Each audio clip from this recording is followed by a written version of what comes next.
Este es un programa eh, importado de los países nórdicos y también de los Estados Unidos. La Biblioteca del Congreso de Estados Unidos tiene guardadas en su archivo las voces de escritores paraguayos y de intelectuales paraguayos. En la década del 80, siempre repito, la biblioteca hizo un paréntesis, vino a Paraguay y le entrevistaron a muchos escritores, entre ellos a Josefina Pla. Y está la voz guardada de ella. También tiene la de René Ferrer y otros en la biblioteca. Libros Vivos es parte de un programa que se inició para poder conversar con intelectuales, artistas, actores, médicos, ingenieros, gente normal, gente de todo tipo. Y tiene una temática en que el libro, por ejemplo, es una persona, en este caso, Meli. Para nosotros es un gran privilegio tenerla a Meli. ¿Y por qué es un gran privilegio? Porque Meli es parte transversal de la historia cultural, de gestión cultural, de arquitectura en el Paraguay. ¿Y por qué le traemos a Meli? Porque Meli es un referente, es una chica joven que estudió mucho. Y no solamente eso, la calidad que ella nos puede brindar desde la Biblioteca del Congreso es inmensa. ¿Por qué es inmensa? Porque nosotros elegimos a diferentes actores que vengan a la biblioteca para que esto que estamos ahora transmitiendo pueda ser guardado como memoria del mundo. Un programa en donde nosotros hablemos, nos explayemos, ¿verdad? Después de que Meli cuente un poco de su vida, de su trayectoria, de la visión que tiene. Pero ¿por qué es importante? El Congreso en todos los países del mundo tienen una biblioteca. En el Paraguay también una que se inició a comienzos de siglo, en 1900.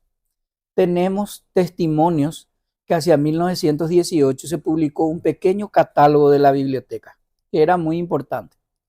Lastimosamente, las dictaduras y los fascistas son muy malos para los países.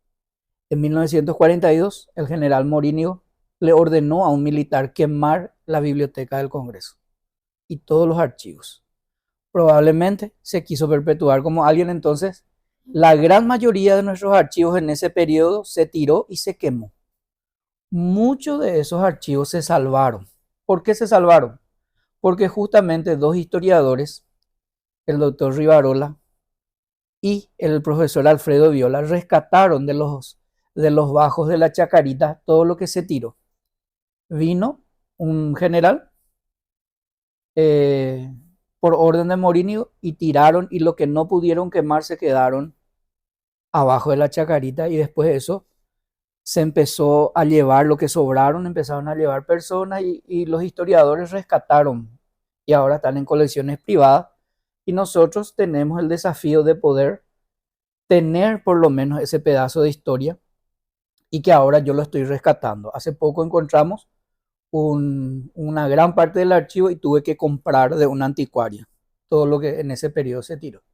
Después fue navegando el Congreso. Ustedes saben que el Congreso es testimonio de este país, una historia de nuestra azarosa historia. No tuvimos en el periodo de Higinio Morínigo un Congreso. Después vino el Consejo de Estado, famoso, con la Constitución del 67, la Cámara de Representantes. Después con la Constitución del 92, siempre tuvimos Congreso y congresistas.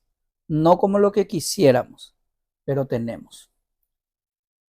En realidad, nosotros estamos aquí para justamente hacer ese peso coherente, y justamente este espacio es un espacio de reflexión y poder escucharle a gente que sabe de su materia.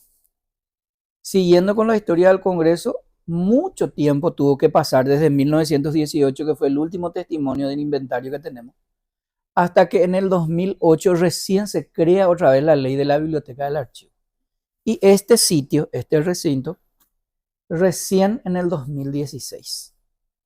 El Paraguay tarda muchísimos años, muchísimos, para poder instalar. Esta institución está, o sea, este edificio está desde el 2016. Todavía no se, no se hizo una base sólida para desarrollar y visibilizar esto. Por eso hoy le traemos a Meli, porque cuando nosotros hablamos del Congreso, la gente piensa que son nuestros gobernantes, Partido Colorado y Partido Liberal. No. En nuestro Congreso conviven ahora el Partido Colorado, el Partido Liberal y un poco de otros partidos, poquísimos. Pero esa no es la representación que siempre se tuvo. Existieron otros periodos donde diferentes partidos coparon. Hoy es esta nuestra realidad, pero a lo mejor en otro periodo pueden ser otros y otros. Con esto quiero decir que esta institución no se debe a un partido político. Esta institución, la Biblioteca y el Archivo Central, se debe a la ciudadanía, porque es la ciudadanía la que vota y le elige los representantes. Nosotros estamos como un brazo auxiliar para los congresistas, sea del color que fuere. Nosotros somos un brazo en donde tenemos los archivos principales, tenemos 16 millones de fojas. Tenemos el archivo de la Cámara de Diputados, el archivo de la Cámara de Senadores, el archivo histórico del Congreso, que mucho de ellos se rescató. Tenemos el archivo administrativo, el archivo de gestión. Todo eso está aquí arriba, que forma parte del archivo y de la Biblioteca Central. Nuestra biblioteca aún es relativamente chica, tiene 45.000 volúmenes. El año pasado se hizo una donación de 15.000, por eso llegamos a 45.000. Nuestra idea es poder acrecentarnos y tenemos un gran desafío. Esta biblioteca desde hace tiempo no tuvo una administración independiente, vale decir, estaba dentro de un paquete administrativo que se administraba con el Cabildo. Desde el año pasado yo hablé con el presidente, le dije que eso no debe ser así, nosotros estamos creados por ley y debe separarse. Nosotros tenemos que tener nuestro propio presupuesto y nuestros propios fines para comprar libros de la materia que sean necesarios. El presidente comprendió mi inquietud y pude trabajar y puedo trabajar con funcionarios y con personas de todos los credos y de todas las ideologías. Porque, como les dije, este es un lugar de reflexión, este es un faro donde tiene que salir ideas, reflexiones, sea cual fuere. Por eso, este programa y este capítulo de Libros Vivos, que ya asistieron más de 30 personas, escritores, historiadores, muchísimos vinieron. Para nosotros es un lujo porque vienen con tiempo y desarrollan una actividad con nosotros y nos hablan acerca de sus visiones.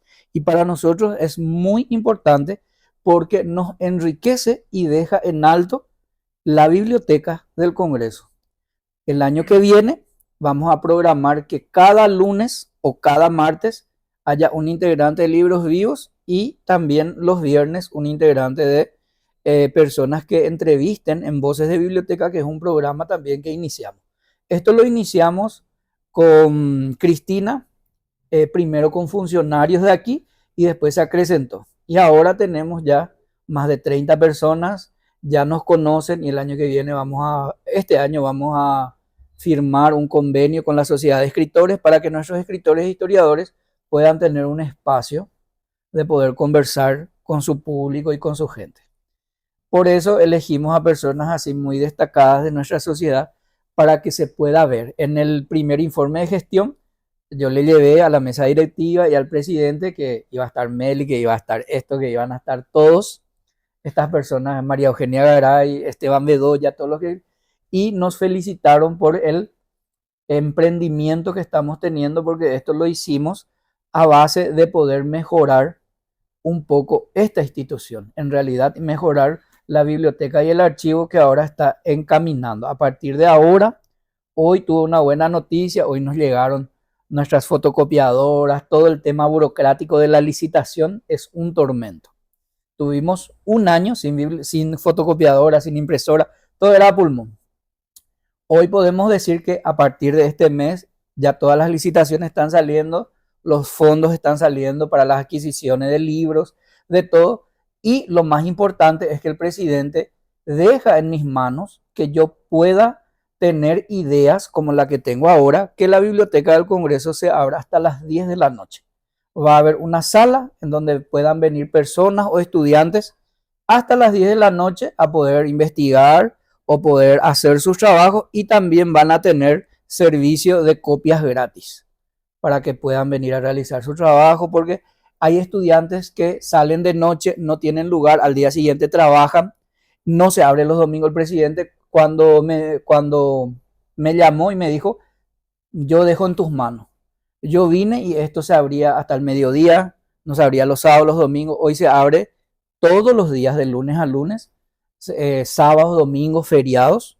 Hay personales que solamente se quedan esos días y se abre desde las 7 de la mañana hasta las 6 de la tarde. Pero ahora vamos a habilitar una sala en que puedan venir personas a esa hora, porque existe un público que viene, que quiere leer o quiere sentarse acá o quiere hacer su trabajo simplemente con tranquilidad.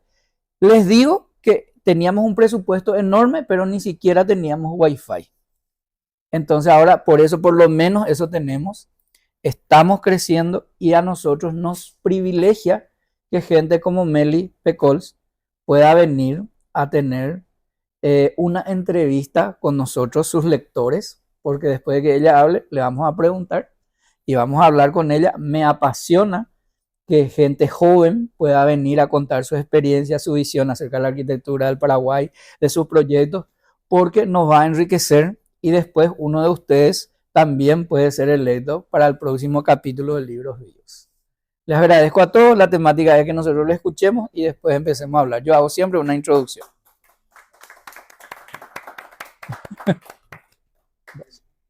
Bueno, antes que nada, buenas tardes a todas y a todos.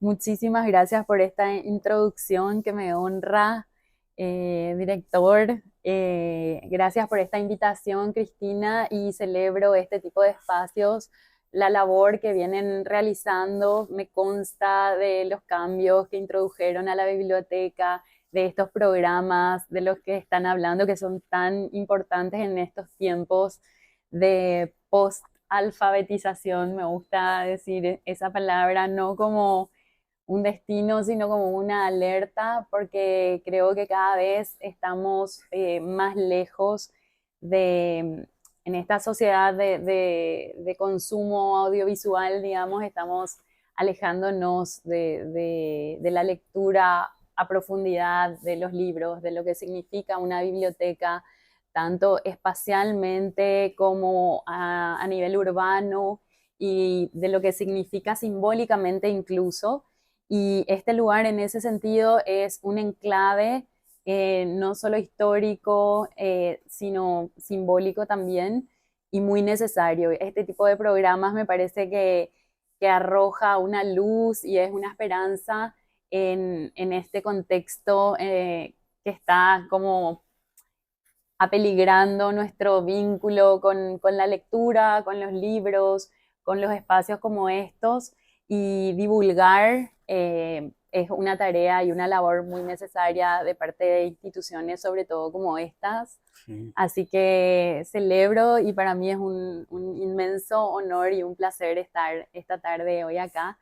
Si bien cuando pensé en el título, comencé a darle forma, dije, me gustaría hablar de la identidad urbana y del futuro de la ciudad, porque como arquitectos y arquitectas acá presentes, algunos colegas, siempre estamos visualizando un futuro por venir en el que actuamos en pos de una ciudad y de un mejor entorno. Siempre la arquitectura, por más de que sea eh, un objeto construido, aporta al contexto en el que vivimos y desarrollamos nuestras vidas.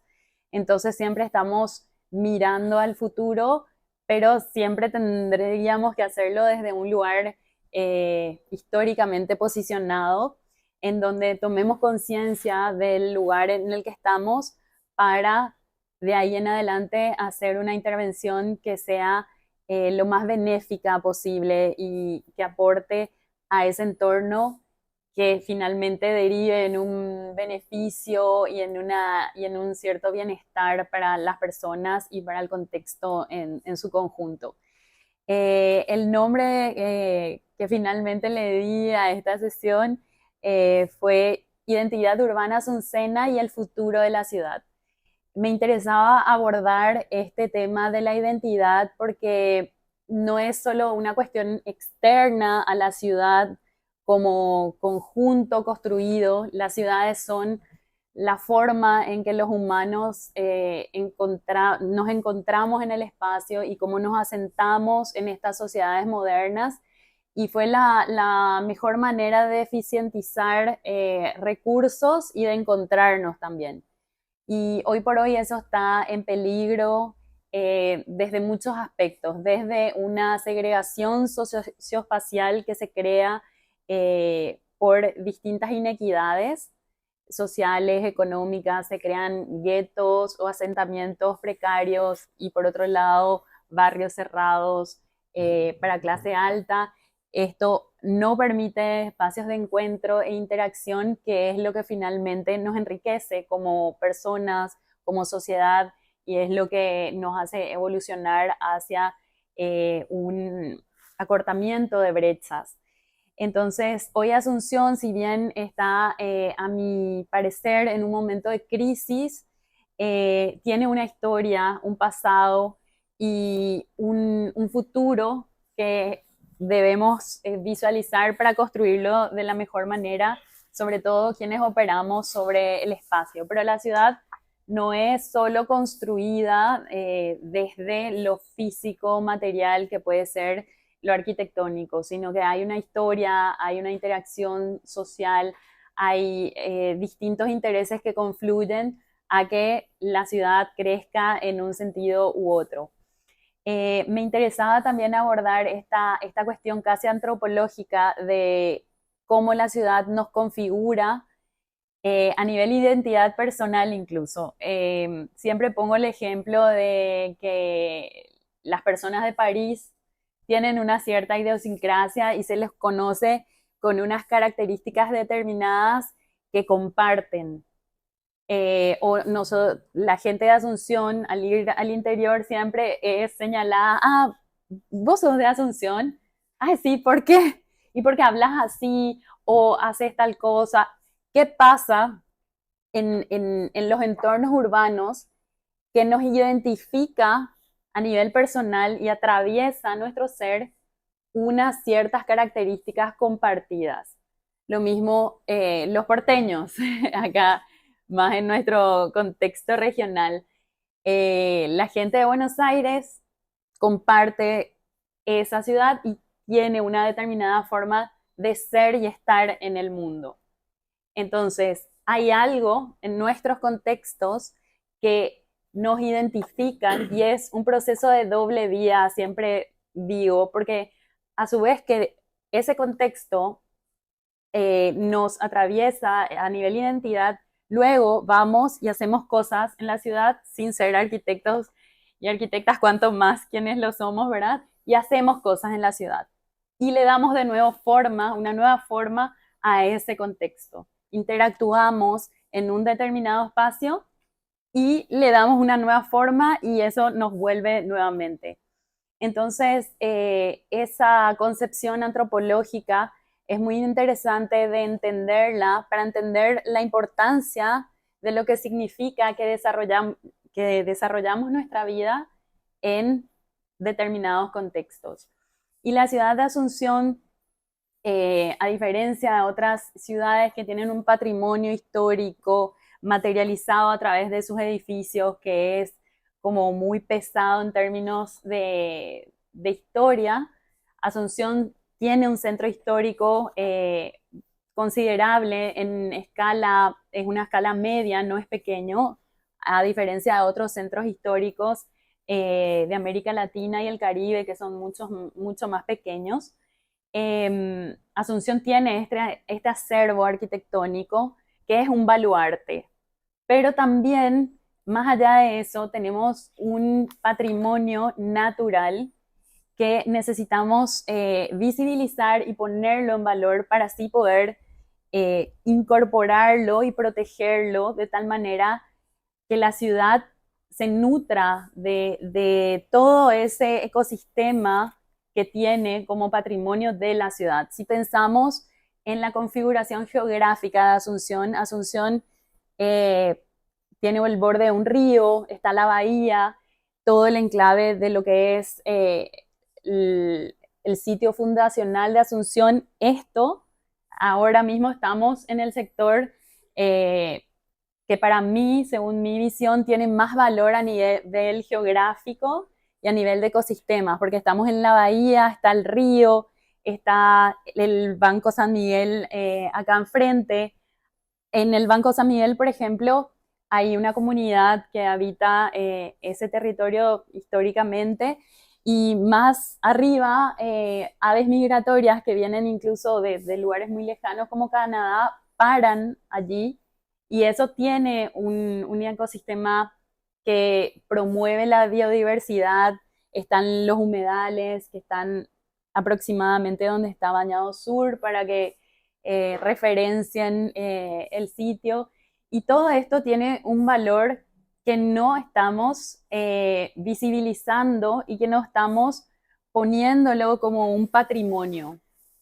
Al tener una conciencia acerca de que ese patrimonio natural también hace al patrimonio urbano, es donde podemos hacer grandes cambios a nivel de urbano incluso, a nivel de proyectos urbanos, a nivel de interacción con esos espacios verdes sobre todo, y tener una mejor calidad de vida, porque finalmente lo que queremos es que todas las personas, la mayor cantidad de la población, tenga acceso a una mejor calidad de vida. Si todas las personas vivimos mejor, eso deriva en un mayor bienestar urbano, y no solo para nuestra especie, porque estamos muy acostumbrados a ser muy especistas, estar en nuestro humanismo y poner por encima nuestro bienestar.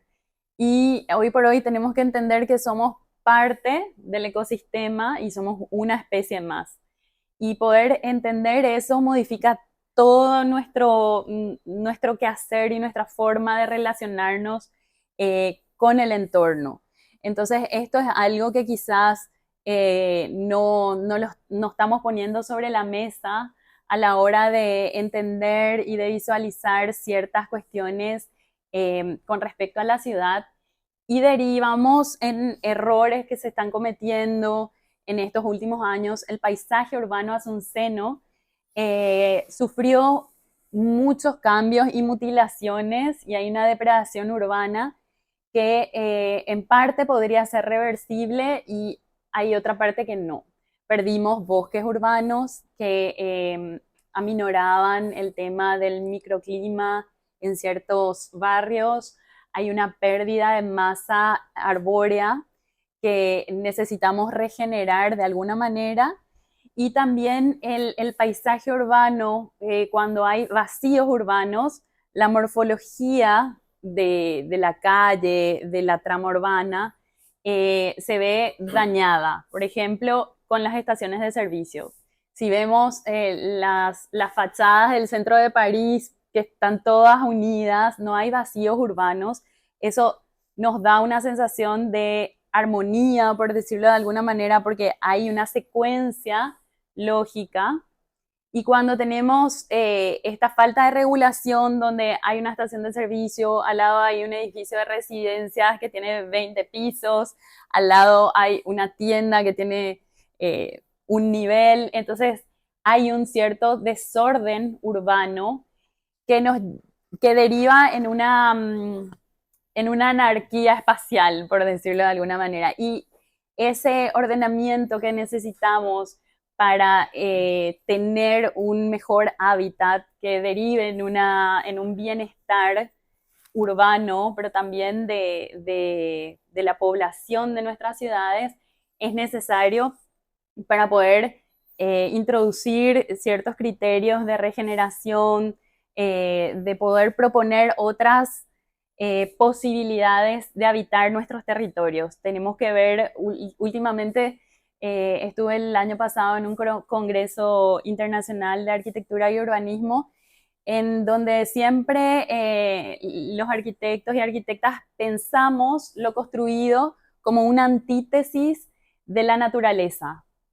Y hoy por hoy necesitamos pensar que la ciudad es parte de la naturaleza, pero ¿cómo hacemos para introducir aún más profundamente esa naturaleza, ese verde, ese ecosistema y que toda la ciudad sea parte de ese verde, que sea como una especie de biourbanismo para que podamos habitar? Lo ideal sería, por ponerlo en un ejemplo, habitar un bosque. O sea, todo el mundo quiere contacto con la naturaleza. Todas las personas necesitamos una dosis de aire limpio, contacto con lo verde. Eso deriva en un beneficio a nivel salud física y mental que es muy necesario. Entonces, si nosotros pensamos de esa manera, necesitamos en este momento ya regenerar, por ejemplo, el suelo urbano. En muchas ciudades del mundo hoy se está sacando el pavimento, el asfalto, que es suelo impermeable, que no deja eh, absorber el agua de lluvia ni regenerar vegetación, por ejemplo, y se está removiendo el asfalto en muchísimas ciudades para poder hacer corredores biológicos verdes que puedan tener otras modalidades de circulación. Por ejemplo, para mí en la ciudad del futuro, mm, el, el, el automóvil individual no debería estar presente, sino debería haber un muy buen sistema de transporte público con una circunvalación, por ejemplo, para automóviles de uso personal, pero donde la ciudad misma pueda crear ese efecto de promover la salud, en donde uno podría tomar un transporte eléctrico y después tener una secuencia de centros de cercanía, en donde mi vida cotidiana la pueda hacer en un radio de 1,5 kilómetros, o sea, 15 minutos caminando, y que pueda cubrir mis necesidades diarias de esa manera. O sea, descentralizar la ciudad, donde yo tengo servicios muy cerca de donde vivo, y así poder hacer mi día del día a día. Esto ya está ocurriendo, no es una cosa loca que estoy inventando en París. La alcaldesa Anne Hidalgo está implementando varias cuestiones en torno a al urbanismo de cercanías, no sin conflictos, porque todo esto tiene un problema de intereses, de funcionamiento de la ciudad en sí, y es complicado implementar todos los parámetros de sostenibilidad, por ejemplo, urbanos. Pero el futuro de la ciudad es un futuro verde, es hacer eh, como un bosque de esa ciudad y pensar que nuestras ciudades tienen que ser un mejor espacio y un espacio de encuentro para todas las personas. ¿Por qué nos gusta tanto, no sé, París como ciudad, Buenos Aires?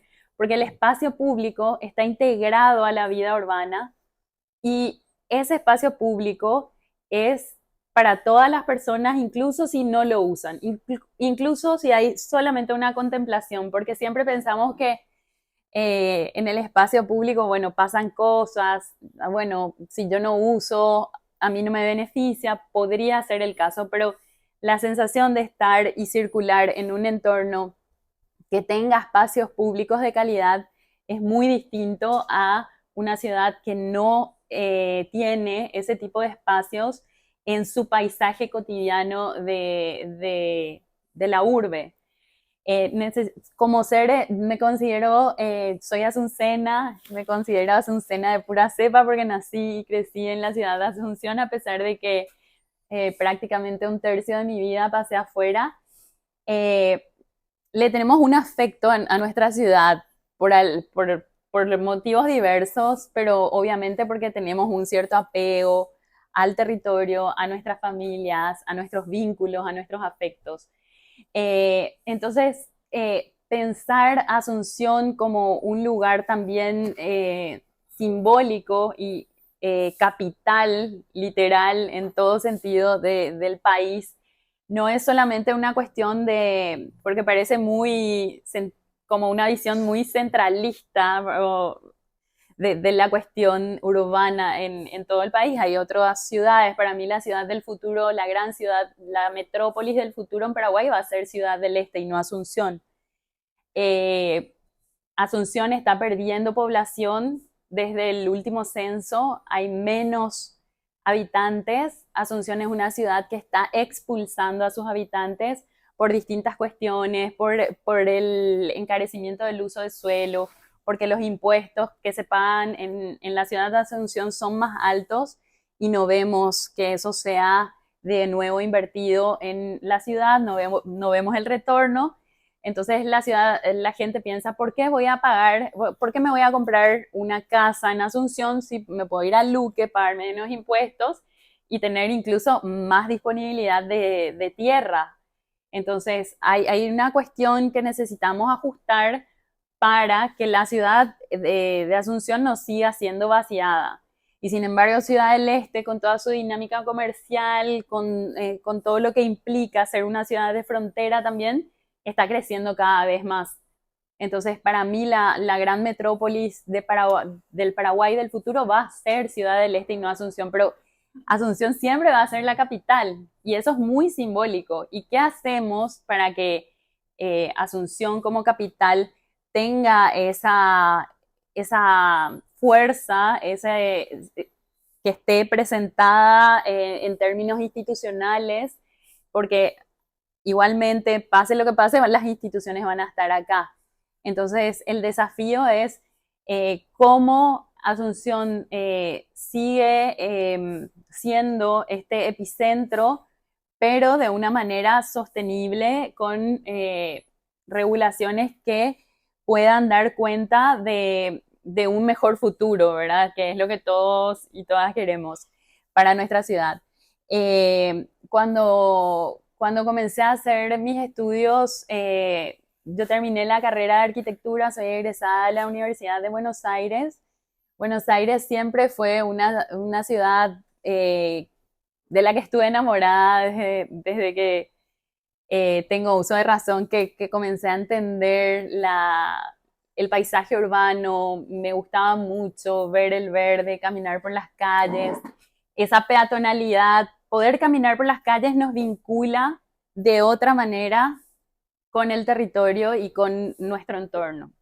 Entonces, para mí, cuando nos íbamos a Buenos Aires con mi mamá, que acaba de llegar, Hola, señora. para mí era muy, muy hermosa la ciudad y yo miraba las plazas y wow, qué lindo esto, me quiero quedar acá.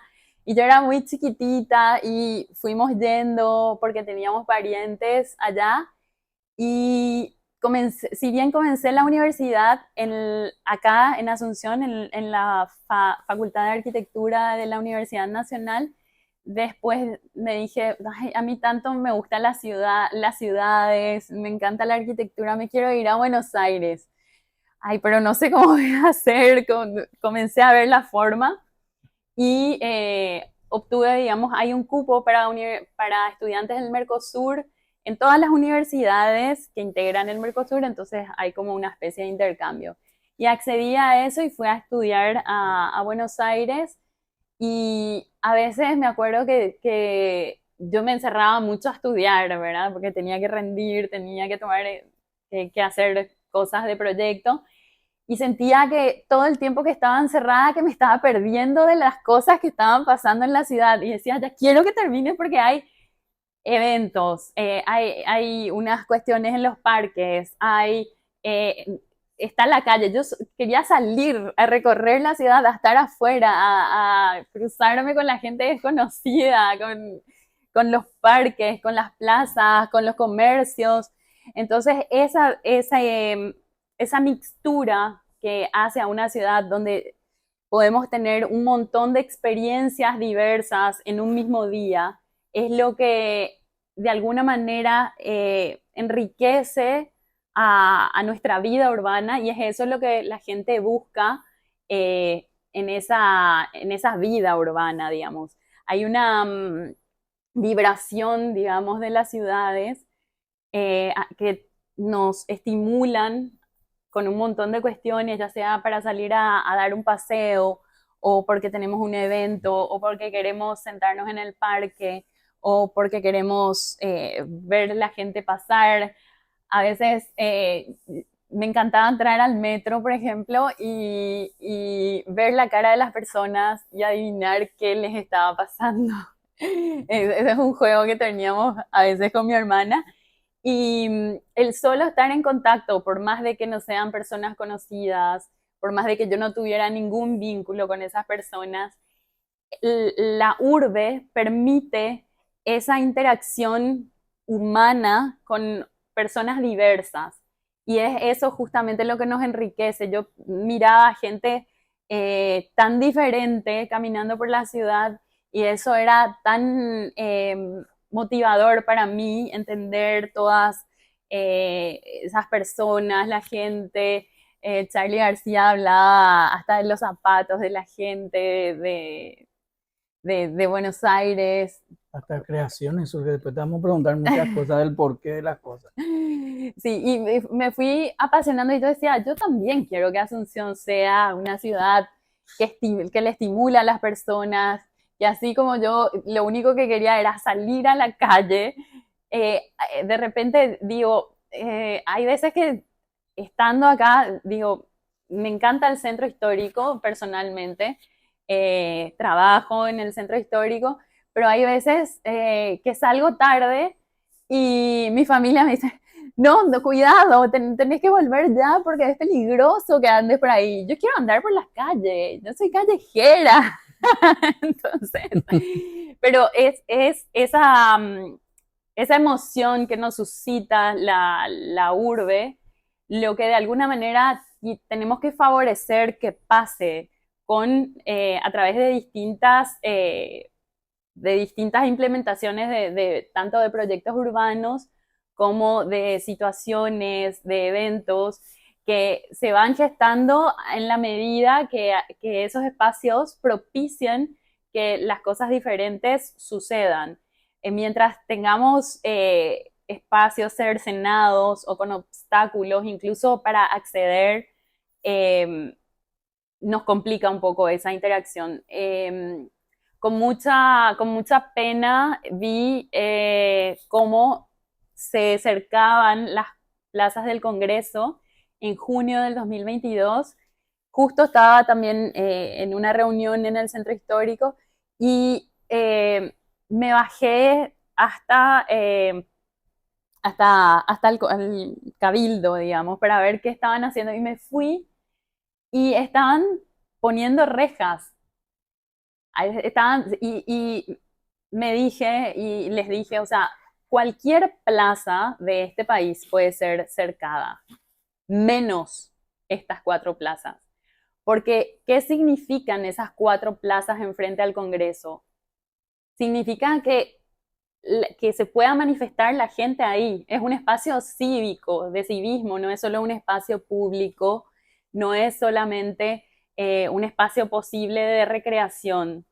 Eso tiene un rol cívico y Asunción como capital tiene un rol político y simbólico en todo el territorio nacional. Entonces, eh, además, cuando voy a ver cómo era la reja, a ver si tuvieran alguna sensibilidad en torno al diseño, a cómo la estaban poniendo, nada, era algo así totalmente carente de diseño, de un proyecto, de algo que fuera pensado, y la reja pasaba a 10 centímetros de uno de los bancos que estaba como equipamiento de la plaza, y dije, pero ¿qué va a hacer de este banco? O sea, ya no sirve para nada con esto. Y luego, todo el perímetro tiene aproximadamente 4 puertas de acceso. Y no, porque siempre que paso miro y voy y veo a ver si están todas las puertas abiertas y no.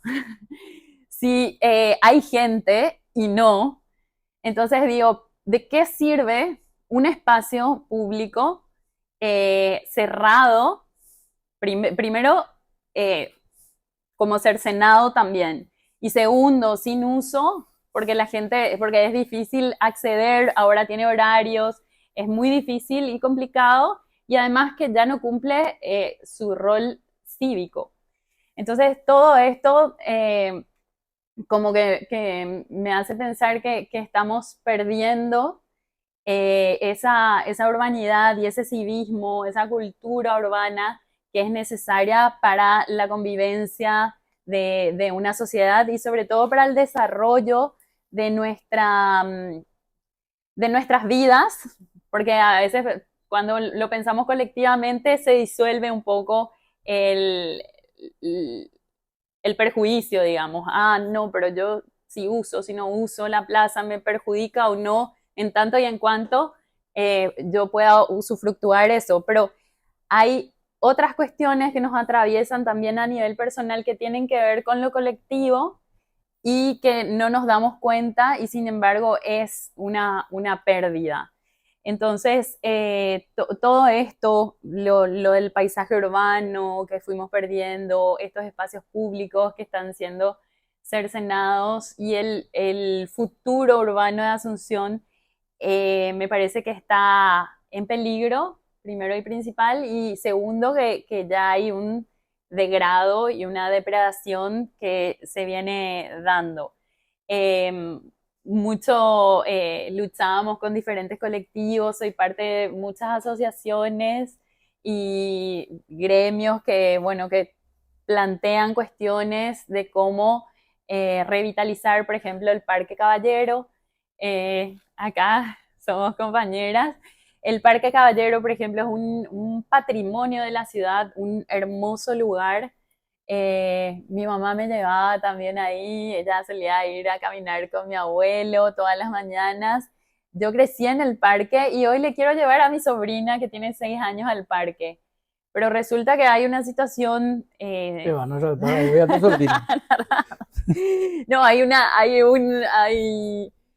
una caseta de policías adentro del parque, hay linces dando vueltas, el entorno del parque hoy por hoy no me parece que sea inseguro de por sí, pero hay una sensación de inseguridad que es lo que repele un poco a la gente de ir a usufructuar el parque.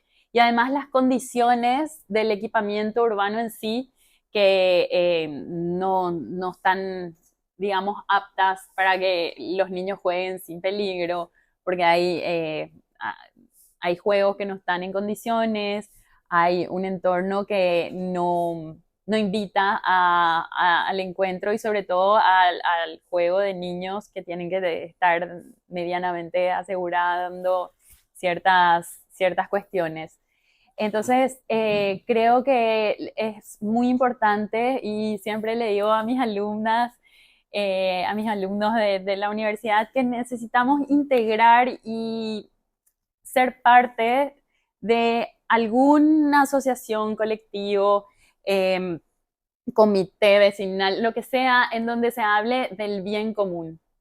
Porque en Paraguay, cuando decimos bien común, la gente primero que no entiende, hay mucha falta de entendimiento acerca de qué es el bien común, pero también hay falta de interés en torno a eso. Pareciera algo lejano, como que no me llama directamente, pero hace falta generar muchísima conciencia y participando de estos espacios donde algo en común tenemos y algo en común nos convoca para trabajar o para dialogar o por lo menos para protestar y para reclamar. Creo que hay una labor que es muy necesaria también y en Paraguay nuestra idiosincrasia, nuestra pasividad hace que seamos muy apáticos en cuanto a la participación y necesitamos reclamar esos espacios en común, ese derecho que tenemos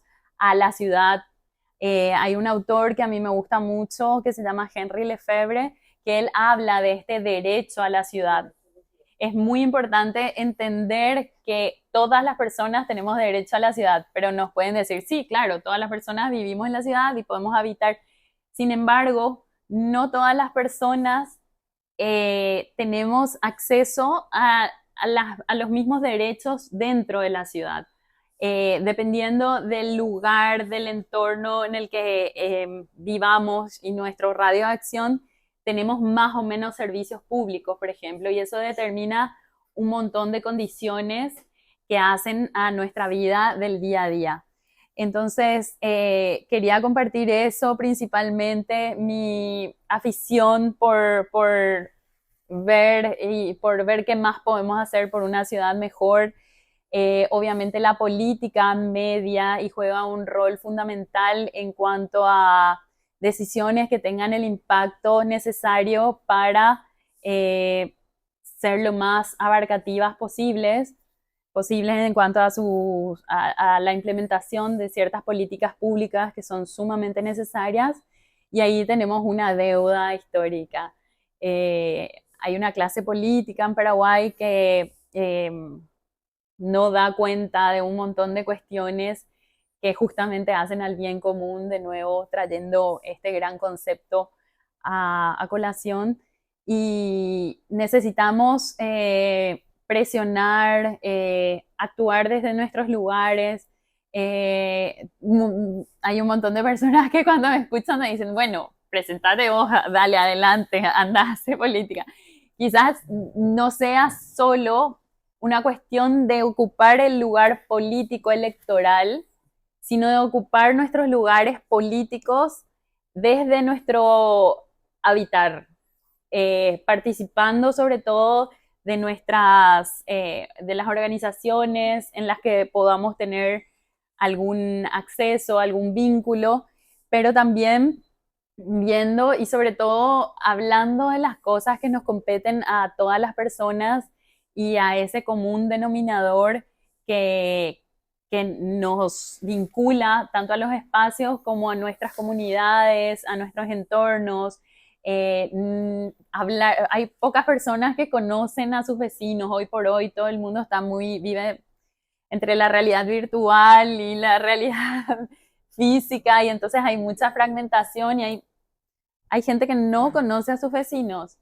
Y quería resaltar hoy la presencia de mi vecino acá, que recorre todo el tiempo el barrio caminando con los perros. Él sabe lo que pasa, si bien es extranjero, hace mucho tiempo que vive en Paraguay, pero él conoce el territorio muy bien y conoce a los vecinos. O sea, poder intercambiar, hablar, un hola, ¿qué tal? O ¿cómo estás? ¿En qué andás? Poder tener esos temas en común y no parar de hablar de las cosas que nos preocupan y que nos ocupan.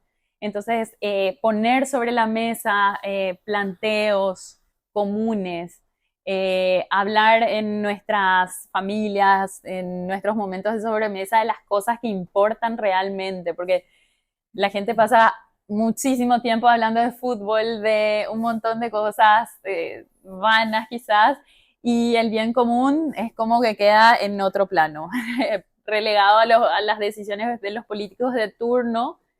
Pero entender que nuestras acciones y que nuestra vida también adquiere una dimensión política cada vez que estamos haciendo nuestras elecciones, yendo a visitar a alguien de manera intencionada, caminando por la ciudad, eligiendo entablar algún vínculo con nuestros vecinos, con nuestros territorios, habitando el parque, viendo qué más podemos hacer. Creo que ese es el camino, la participación e involucrarnos en todas las cosas que hacen a nuestra vida, porque teniendo una ciudad mejor, sin dudas que vamos a tener una vida mejor. Así que eso es principalmente lo que quería transmitir, y Espectacular. gracias. Lo que es cuando uno sabe no repite, che. Pues yo suelo ver los discursos y de verdad, verdad, verdad, dicen todo.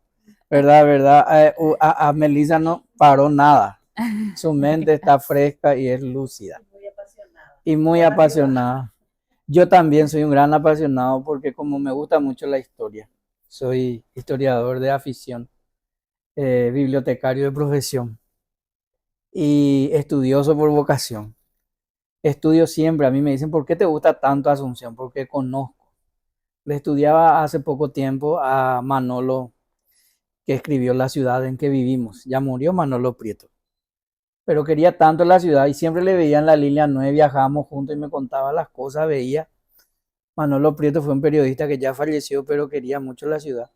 Y no solamente eso, hay tantos testimonios de la ciudad que hacen del Paraguay. Incluso hace poco tiempo hablé con un expresidente de la ANDE que me dijo, nosotros tenemos muchas columnas apilonadas, director, en tal sitio, y todos tienen cartuchos o las balas Pirecué.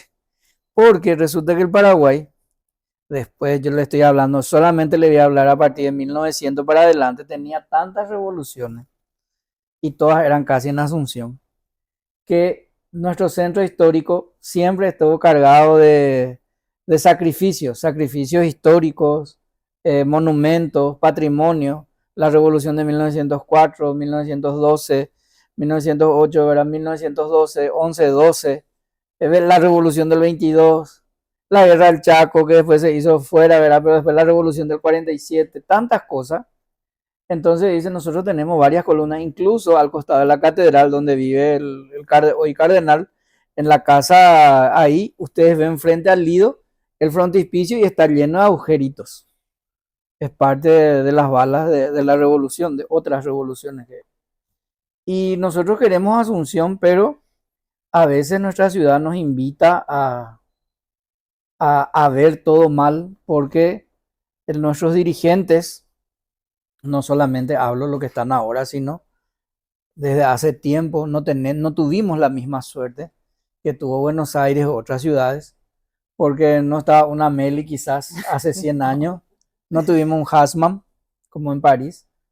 Lastimosamente en nuestra ciudad, yo todavía recuerdo, tengo 42 años, pero recuerdo aún que el tranvía, el amarillo, recuerdo varias escenas de Asunción. Me acuerdo la avenida Mariscal López, lleno de árboles, el Colegio del Sol en una casa, en el fondo mismo, ¿verdad? Donde hoy hay un banco. Tantas cosas maravillosas que veíamos en Asunción. Mi tía, me acuerdo, me traía desde la Plaza Uruguaya a Palmear hasta el fondo, hasta Colón, y después nos íbamos cerca de Clorinda y veíamos toda esa escena que hoy ya no existe. Y a veces nos quedábamos en la Casa de la Independencia y le preguntaba al profesor Pusineri, porque el profesor Pusineri siempre andaba husmeando a ver qué se cayó, qué no se echó. Y siempre decía, estoy tan preocupado por todo, ¿verdad? Por el patrimonio, por todo eso, ¿verdad? Y él trataba de alguna manera, así como Meli, concientizar. Y todavía recuerdo esa Asunción donde la gente dormía de siesta. Mi abuela, cuando dormía mi abuela y mi mamá, eso no teníamos ni que saltar porque ellos dormían de siesta. Y en plena Asunción no había tanto ese ruido. Yo le estoy hablando 92, 93 todavía. Y era otro mundo, pero hoy es diferente. Hoy parece que está abandonada nuestra ciudad, parece que estamos en Ucrania o en Palestina, no sé dónde es lo que estamos. Pero es algo que también no solamente le debemos a estas autoridades que no se preocuparon por la ciudad, sino también a los inquilinos y a los propietarios. Porque la gran mayoría de grandes edificios lindos y no tan lindos son propiedad de gente que tiene, pero la deja morir. Y hay edificios enteros de gente pudiente que sabemos, los paraguayos nos conocemos toda esa propiedad de fulano, de fulano, de fulano, y entonces nuestra ciudad dejó de morir, o sea, dejó de existir como existía y murió teniendo propietarios pudientes y gente que pudo sortear. Siempre doy el ejemplo también de que parece que vivimos en una sociedad paralela en donde ricos y pobres se mezclan, pero todos parecen pobres y nadie parece rico, porque todos sufren. La avenida Artigas. En la avenida Artigas está el Sanatorio La Costa, está Los Bogarín, está Guasmosi, está Rieder, están todos los ricos están en esa avenida. Y si ustedes van por esa avenida, parece, no sé, parece Asunción, ni Asunción en tiempo de López, ni del doctor Francia, era así. Unos agujeros, vos tenés que, nosotros tenemos una memoria, ¿verdad? Porque sorteamos, sabemos que hay un agujero ahí, sabemos que hay un bache, entonces parece que mentalmente ya sabemos que tenemos que irnos despacio, hasta, horrible. Y esa gente son gente que probablemente paga sus impuestos a otro nivel, pero vemos que no tenemos esa sociedad de élite donde los ricos, por ejemplo, no tienen conciencia social y no se preocupan. Total, su camioneta 4x4 de su rueda más grande que no sé qué cruza todos los baches, pero también les afecta, pero no hacen nada, por eso está abandonada hace muchísimo tiempo. La avenida, eso es la avenida Artigas, pero después hay muchísimas más, donde ricos y pobres se mezclan, pero no hay, como decía Meli, ese beneficio donde nosotros podamos vivir. Imagínense ustedes si Asunción era buena, como ella dio el ejemplo de Charly García, hasta mejores cantantes probablemente podemos tener, pero no nos sale nada, ¿verdad? Y es tan rica porque yo desde la calle me voy a comprar el libro de Gatti, desde Caballero, Palma y Mariscal Estigarribia, que después llega a ser Palma, desde ahí hasta 14 de mayo suelo venir caminando. Y es un espectáculo. Porque el que me leen del libro, una vez no tenía vuelto de 100 nadie. El que tenía un 100.000 guaraní. Compré un libro, no tenía para mi vuelto. Mañana no me va a pagarme porque siempre te veo. Bajé más. La chipera de la Riojana me dijo, mañana no me va a pagarme porque es muy grande tu plata. Después me quedé, un señor que vendía plantas, no, ya tenés mañana nomás, jefe me conoce. Después me fui más allá, compré para mi media frente al Ministerio de Hacienda. Tampoco no tenía para mi vuelto. 100.000 ya era millones de cosas traje. Y no gasté plata. Y todos me conocían, porque yo hace años hago ese trayecto y hablo con ellos y les compro y todo. Ese día no pagué nada. Pero vine hasta mi oficina, que era acá, y era la Casa de la Independencia, y no pagué nada. Todos me conocían y todos estaban ahí. Las chiperas que siempre están frente a la Riojana, todas muy atentas, ¿verdad? Incluso he visto la solidaridad de muchas de ellas, porque muchas de ellas le dan de comer a las personas que no tienen techo. Generalmente les regalan sus chipas, qué sé yo, que no se vendieron, o hay otras que verdaderamente le dan cocido. Vos ves la solidaridad en las calles, que te enseñan mucho. Tantas cosas nos pueden enseñar, por eso es importante, como dice Meli, esa educación que nosotros podemos adquirir a través de las calles. Imagínate si nuestras calles o nuestras veredas o las veredas de las instituciones que vos pasás por Palma fueran mínimamente buenas. Sería un paraíso perdido, Asunción. Yo recuerdo todavía las casas en los 90 que parecía todo colonial, hermoso era Asunción. Más antes, no sé lo que habrá sido en la década del 60, pero nosotros nos debemos y cada vez nos interpelamos más ante una ciudad que tiene zombies, tiene gente que anda por ahí y generalmente nosotros vemos así, la gente no entiende por qué me gusta tanto Asunción. Si ustedes saben la historia de 500 años que tiene Asunción, ¿verdad? No solamente la historia de nuestros colonizadores y conquistadores, sino de los que estuvieron antes. Las lomas, la gente, los indios que habitaron, ¿verdad? Este mismo sitio que ven acá fue la primera iglesia de la Encarnación y el primer cementerio. Y después se fue mudando 7 veces hasta llegar hasta su lugar original. Después se mudó, estuvo lo que hoy Unicentro, se mudó otra vez y después estuvo en donde hoy es 14 de mayo y donde está actualmente la iglesia de la Encarnación. Pero nos hacemos tantas preguntas, Meli, que es imposible hacerlo en una hora. Pero digo, esa irresponsabilidad de los ciudadanos, vamos a decir, no de élite, sino ciudadanos que tienen un mejor pasar, empresarios que manejan informaciones diferentes, manejan situaciones diferentes, tampoco se preocupan por ese, a lo mejor, yo digo, a lo mejor, qué sé yo, tienen una fundación y le dan pelota a lo de la chacarita, pero no se ve. Nuestra ciudad está abandonada y habitan en él gente de mucho dinero, empresarios que pueden resolver ciertas cosas, porque si el empresariado insta o por lo menos le aprieta a nuestros políticos, yo pienso que va a ser diferente. Pero sabemos que la conducción de la ciudad, ¿verdad? No es la que queremos, ¿verdad? Se ve a simple vista, no hace falta. que hagamos discursos ni de políticos ni nada. El tema es que nosotros sentimos eso y que para mejorar esta ciudad no es poner solamente los cables subterráneos por Palma. Es una buenísima acción, pero como dice Meli, nosotros tenemos que concienciarnos y elaborar un plan que verdaderamente rescate como Quito, patrimonio de la humanidad, hizo en Ecuador. Demasiado fáciles son los cables, podemos meter todo en un año en los cables. Pero están los edificios, como dice Meli, que no van a desaparecer. Y lo que tenemos que hacer para volver a recuperar ciertas cosas. Pero yo pienso que el activismo es el único conducto que nos va a llevar a salir de esto. Estar en sociedades donde podamos presionar. Yo estoy totalmente de acuerdo con ella, con la Plaza del Congreso.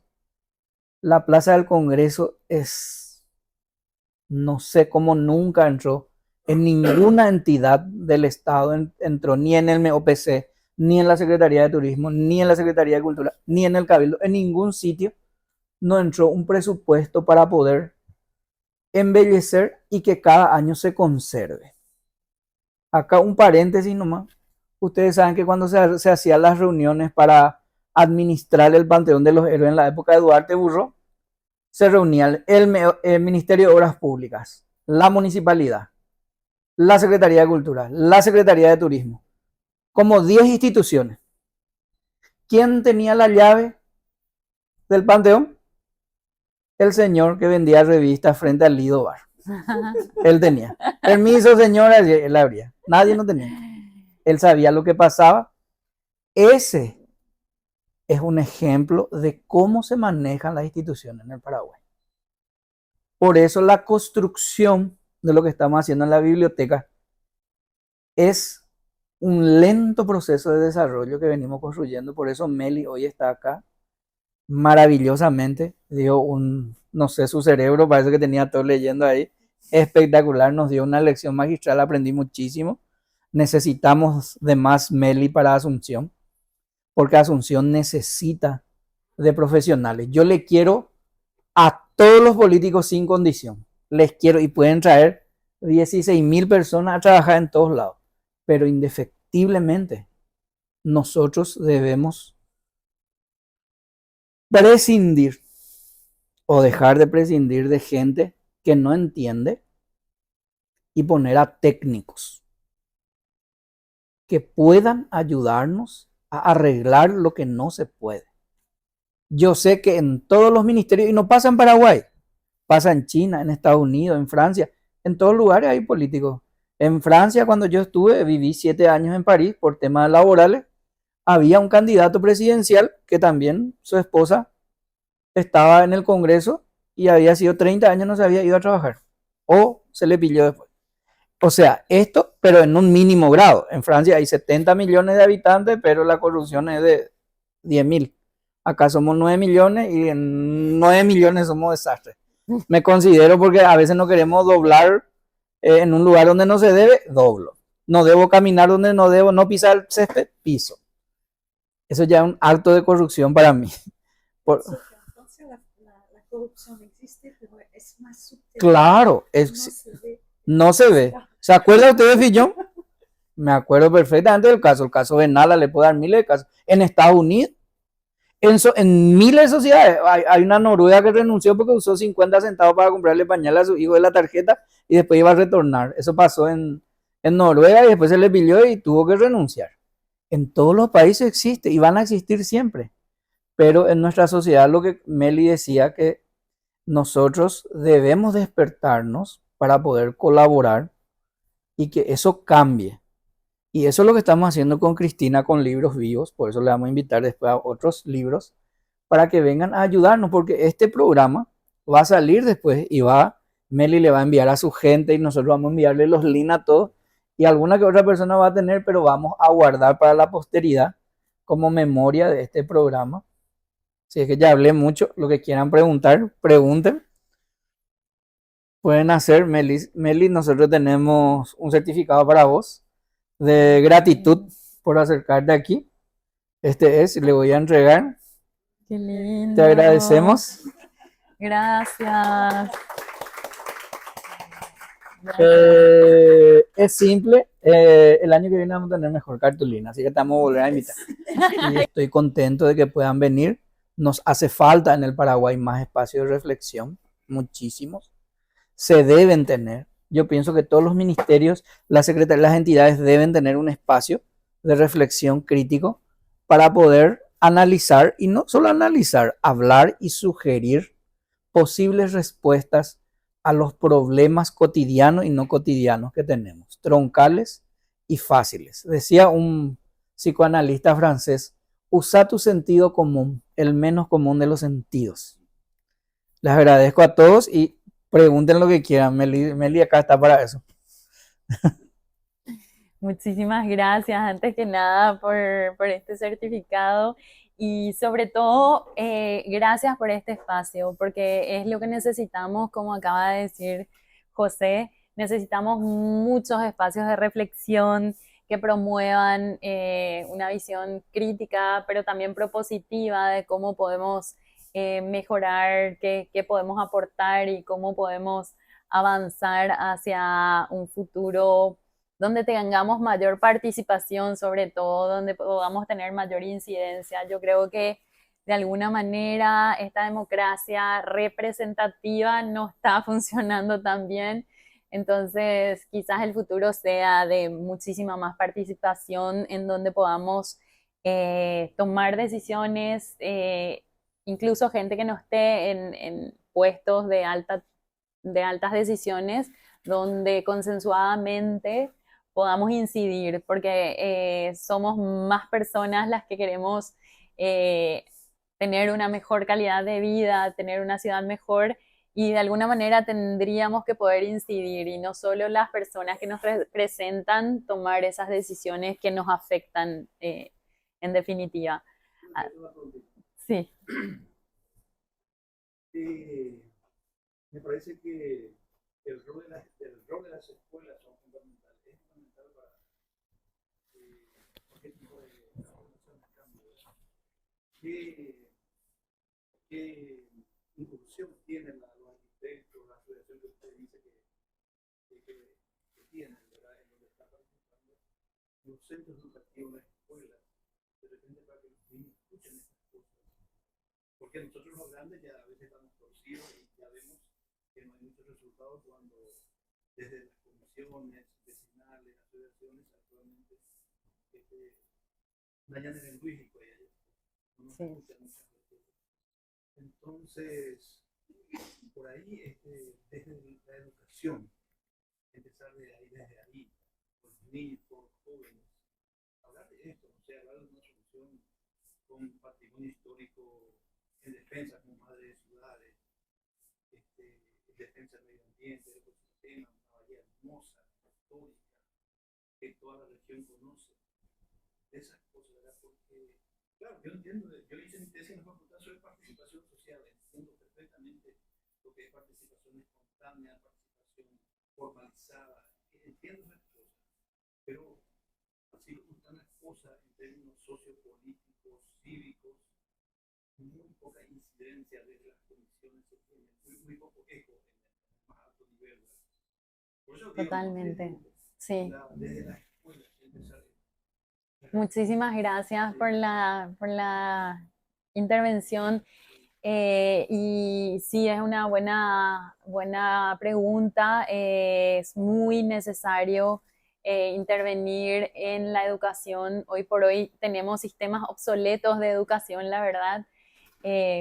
A mi entender, necesitamos una educación que no sea sobre cuestiones estáticas. Necesitamos una educación activa que no solo genere conciencia, sino que proponga e intervenga activamente sobre la realidad en la que vivimos. Creo que hay muy pocos espacios hoy de reflexión y de intercambio con las escuelas. Esto sería muy necesario implementar como política pública algún programa de sensibilización, urbana, cívica, social, que pueda generar una educación social, cívica, urbana, multidimensional y transversal, en intercambio permanente con actores de la sociedad civil que están haciendo una labor por y para el bien común. Desconozco campañas de sensibilización y de concientización que se estén llevando a cabo en este momento en escuelas del país acerca de temas urbanos y cívicos. Pero bueno, veo muchas iniciativas desde la sociedad civil y distintas organizaciones que promueven el intercambio, las conversaciones, muchos conversatorios, charlas en distintos espacios. Quizás estemos un poco desperdigados y estemos siempre en nuestras cámaras de eco, y porque veo siempre cuando voy a charlas o a exposiciones, dependiendo de las temáticas, me encuentro con la misma gente. Y el desafío es romper este círculo endogámico y llegar a personas que usualmente no tengan contacto con estos temas. Y ese es un desafío que considero que hay que abordarlo de manera institucional y a través de las políticas públicas. Sí. Meli, vos sos docente universitaria, ¿verdad? Sí. De la FADA. Sí. ¿Por qué crees que la facultad, yo también soy arquitecto y soy egresado de la Universidad Nacional, ¿por qué crees que la facultad de arquitectura, yo estoy de acuerdo con la sensibilidad de los chicos, de todo, pero creo que la institución madre debería ser la facultad de arquitectura, que se supone nosotros estudiamos y tenemos la sensibilidad con respecto a ese tema, ¿verdad? Yo, ya que la comisión del barrio, no sé qué cuánto, no tiene la formación probablemente. ¿Por qué crees que la facultad de arquitectura nunca toma postura en nada? Nunca interviene, nunca. ¿Por qué estamos tan cómodos como universitarios? Académico. Exactamente, pero no se toma ninguna posición, lo de la plaza. La facultad de arquitectura podría tomarse. Nosotros, yo estoy en ICOM, alguna posición tomamos con algún edificio que se cayó, ¿verdad? Pero la facultad de arquitectura está absolutamente en silencio, de la nacional y de la católica. ¿A qué se debe? Según vos, ¿verdad? Sí, creo, según mi visión, es que es parte de un mismo problema en cuanto a la idiosincrasia. Hay mucha apatía y hay mucha, como que nuestra idiosincrasia promueve esa neutralidad con respecto a posicionamientos que puedan generar conflictos, roces, fricciones. Entonces no nos vamos a ir. No, claro, pero justamente el rol de la academia es problematizar, es cuestionar, es hacer una crítica que pueda derivar en alguna acción. Dentro del gremio, yo soy miembro del Colegio de Arquitectos, y también veo ciertos posicionamientos de acuerdo a los intereses. Claro, pues Y digo, siempre... pero ni en la prensa, nunca hay ningún levantamiento, ni ninguna nada. Y creo que hay muchas veces hay conflictos de intereses. La Facultad de Arquitectura tiene un vínculo con el sector de la construcción, obviamente, que tiene que tiene sus intereses también, ¿verdad? Entonces, o políticos, también el Colegio de Arquitectos. Yo siempre escribo de repente en redes sociales incitando a un posicionamiento. Justamente vi que se habían posicionado en torno a un tema en donde habían pintado un mural sobre una obra arquitectónica, y se posicionaron en cuanto a eso. Y entonces salí a comentar, bueno, está bien que se proteste por esto, pero la ciudad está siendo devastada. Claro. O sea, podríamos tomar postura, ¿verdad? La los desaparecidos. Hubo más o menos un cierto levantamiento y se retrocedió. O sea, yo creo que sí, realmente la gente, yo creo que debería estar liderado por la facultad. Sí, yo creo que la Facultad de Arquitectura, sobre todo de la Universidad Nacional de Asunción, tiene un rol social que tendría que asumirlo con vehemencia. Claro, y con posicionamientos políticos incluso, Claro. ¿verdad?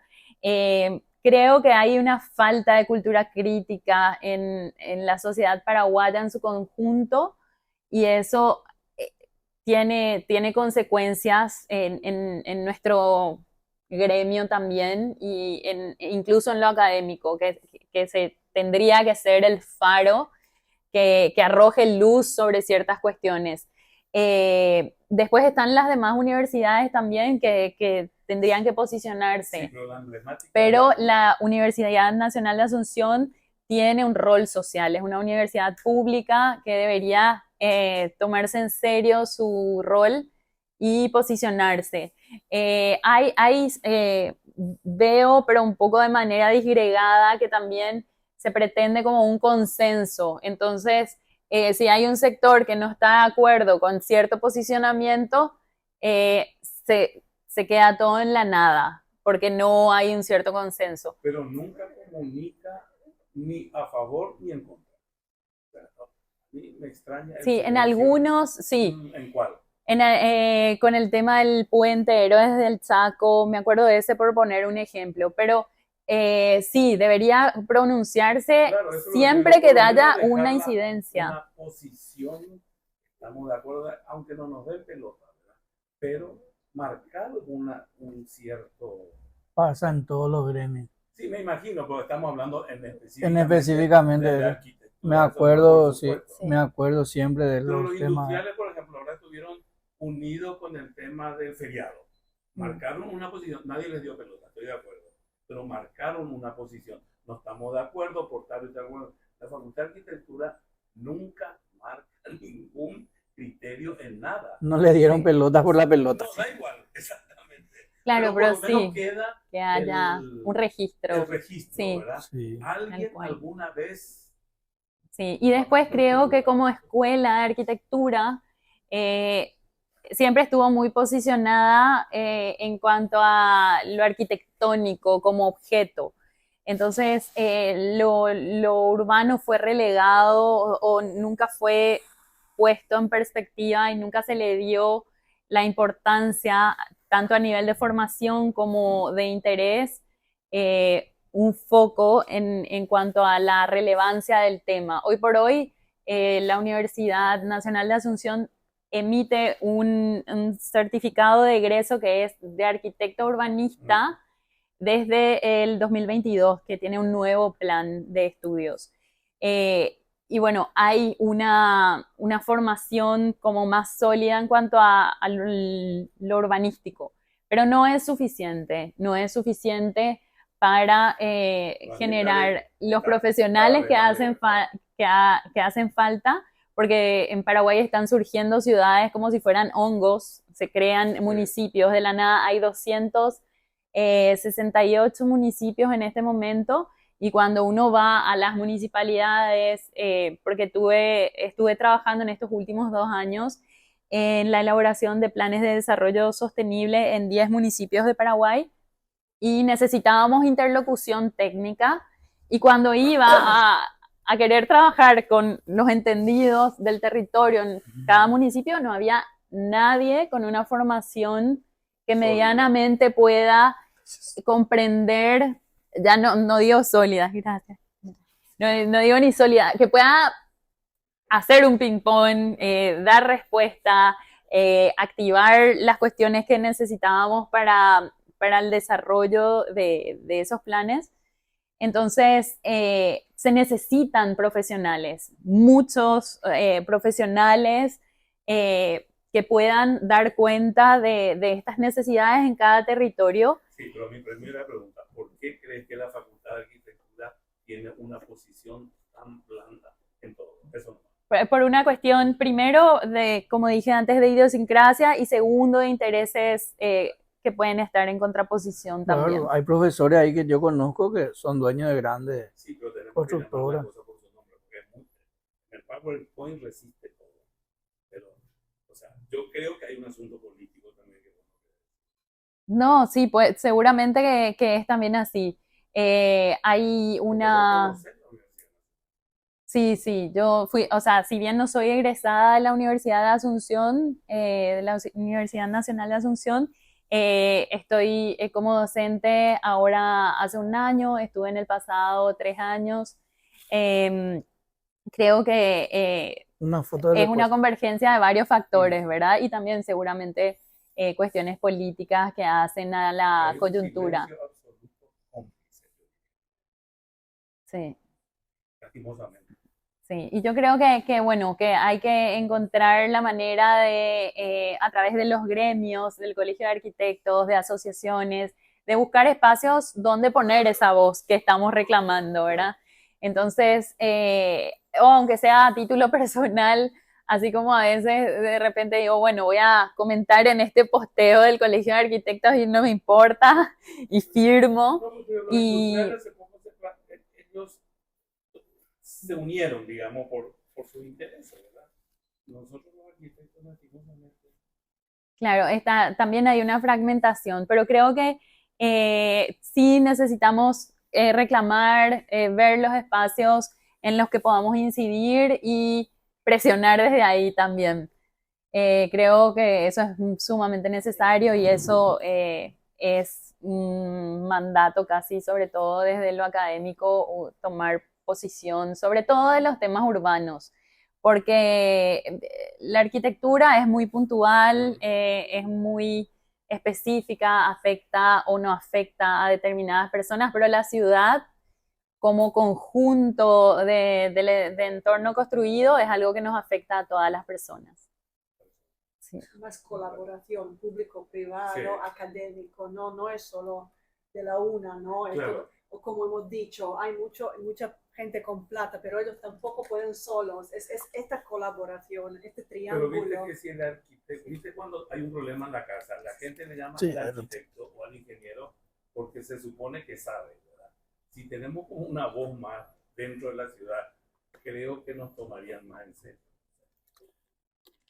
Comparto y En deberíamos la pandemia fueron los médicos. tomarnos en serio eso como así, como una labor pendiente desde el quehacer de lo académico también. Claro. Y desde la ciudadanía también, como decía José, reclamar nuestros derechos, reclamar la ciudad, no parar de reflexionar, de intercambiar, de conectarnos, de ver cómo nos enlazamos de alguna manera para, por lo menos, hacer escuchar nuestra voz. Así mismo. Gracias. Gracias. Gracias, Cristina. Gracias, Meli. Creo que amerita una segunda e inclusive tercera edición, pero en honor al tiempo de todos nosotros, ¿Cierto? vamos a hacer una foto final allá afuera, les invito y muchísimas gracias por haber Gracias a todos.